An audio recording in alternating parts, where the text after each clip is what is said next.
തെരഞ്ഞെടുപ്പ് നടക്കുന്ന സമയമാണ്.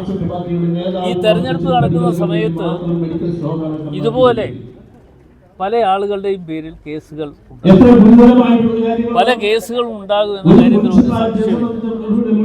ഞാൻ അതിൻ്റെ ഒരു അനുഭവസ്ഥനാണ്. ഞാൻ എൻ്റെ അനുഭവസ്ഥൻ എന്ന് പറയുമ്പോൾ ഞാൻ അത്തരം കാര്യങ്ങളിലേക്ക് വിശദീകരിക്കുന്നില്ല. എങ്കിലും ഓരോ തെരഞ്ഞെടുപ്പ് വരുമ്പോഴും ആ തെരഞ്ഞെടുപ്പ് വേളകളിലൊക്കെ തന്നെ ഏതെങ്കിലുമൊക്കെ കള്ളക്കേസുകൾ ഉണ്ടാക്കിയെടുക്കുക എന്ന് പറയുന്നത് ഒരു ഗവൺമെൻറ്റിൻ്റെ ഉത്തരവാദിത്വം എന്നുള്ള നിലയിൽ അത് ഇവിടെയും നടപ്പാക്കുന്നു. രാഹുലിനെ കുറിച്ച് പരാതി ഉണ്ടെങ്കിൽ ആ പരാതിയെക്കുറിച്ച് അന്വേഷണം നടക്കട്ടെ.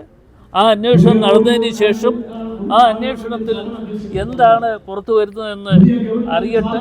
അതിനുശേഷം മറുപടി പറയാം. ഇത് കള്ളക്കേസാണെന്നാണോ അപ്പോൾ പറയുന്നത്? അല്ല, കള്ളക്കേസാണോ എന്ന് ചോദിച്ചാൽ ആരുടെ പേരിൽ കള്ളക്കേസ് കൊടുക്കാം?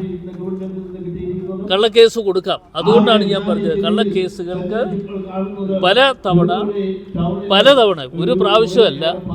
ഞാൻ തെരഞ്ഞെടുപ്പിൽ മത്സരിച്ച ഇപ്പോൾ 7 തവണ ഞാൻ മത്സരിച്ചു. 7 തവണയും തെരഞ്ഞെടുപ്പിൽ മത്സരിക്കുന്ന സമയത്ത് എന്നെ സംബന്ധിച്ചിടത്തോളം എൻ്റെ പേരിൽ കേസുകൾ തീർച്ചയായിട്ടും ഉണ്ടാക്കാറുണ്ട്. അത് ആ അനുഭവം വെച്ചുകൊണ്ടാണ് ഞാൻ പറയുന്നത്. അത് വരട്ടെ, കള്ളക്കേസാണോ ഇല്ലയോ എന്നതിനെക്കുറിച്ച് തെളിയിക്കേണ്ട ഉത്തരവാദിത്വം സർക്കാരിനുണ്ട്. സർക്കാർ തെളിയിക്കട്ടെ, അപ്പം നമുക്ക് മറുപടി പറയാം.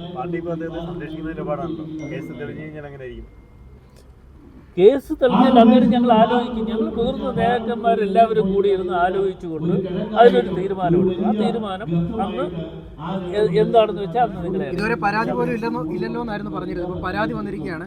ഏതെങ്കിലും കൂടുതൽ നടപടികൾ ഈ ഘട്ടത്തിൽ ഉണ്ടാകാൻ സാധ്യത? ഞാൻ പറഞ്ഞല്ലോ, ഇതുവരെ പരാതി ഇല്ലാതിരുന്ന് ഇപ്പോൾ ഈ അവസാന ഘട്ടത്തിൽ എങ്ങനെ വന്നു? അവസാന ഘട്ടത്തിൽ എങ്ങനെ വന്നു എന്ന് ചോദിച്ചാൽ, ഈ അവസാന ഘട്ടത്തിൽ വന്നതിൻ്റെ കാരണമെന്ന് പറയുന്നത് തെരഞ്ഞെടുപ്പാണ്. ഈ തെരഞ്ഞെടുപ്പുമായി ബന്ധപ്പെട്ടുകൊണ്ട് തെരഞ്ഞെടുപ്പിനെ നേരിടുന്നതിന് വേണ്ടി ഇപ്പോൾ CPM-നെ സംബന്ധിച്ചിടത്തോളം ഈ തെരഞ്ഞെടുപ്പ് എന്ന് പറയുന്നത് അവർക്കൊരു വലിയ ഭീഷണിയായി മാറിയിരിക്കുന്നു. UDF അധികാരത്തിൽ കടന്നു വരുമെന്ന കാര്യത്തിൽ ഒരു സംശയവും എന്നെ സംബന്ധിച്ചിടത്തോളം ഇല്ല. അങ്ങനെ വരുമെന്നുള്ളതിൻ്റെ അടിസ്ഥാനത്തിൽ തന്നെയാണ് ഇപ്പോൾ കള്ളക്കേസുകൾ ഓരോരുത്തരുടെ പേരിലും ഉണ്ടാക്കിയെടുക്കാൻ വേണ്ടിയുള്ള തയ്യാറെടുപ്പ് നടത്തുന്നത്. പാർട്ടി പറഞ്ഞതിന്റെ അടിസ്ഥാനത്തിൽ തെരഞ്ഞെടുപ്പ് പരിപാടികളിൽ പങ്കെടുക്കുന്നില്ല. പക്ഷെ പാലക്കാട്ടെ പരിപാടികളിൽ അദ്ദേഹം നിറഞ്ഞു നിൽക്കുന്നുണ്ട്. ഈ പരാതി വന്ന സമയത്തും പരിപാടിയിൽ ഉണ്ടായിരുന്നു. ഏതെങ്കിലും രീതിയിൽ മാറി നിൽക്കണമെന്ന് വീണ്ടും പാർട്ടി ആവശ്യപ്പെടും. പാർട്ടി തീരുമാനം ഒന്നും വന്നില്ലല്ലോ. പാർട്ടി തീരുമാനം ഞങ്ങൾ ഒന്നിച്ച് കൂട്ടായി എടുക്കും. കൂട്ടായി തീരുമാനം എടുത്തതിന് ശേഷം അറിയിക്കും.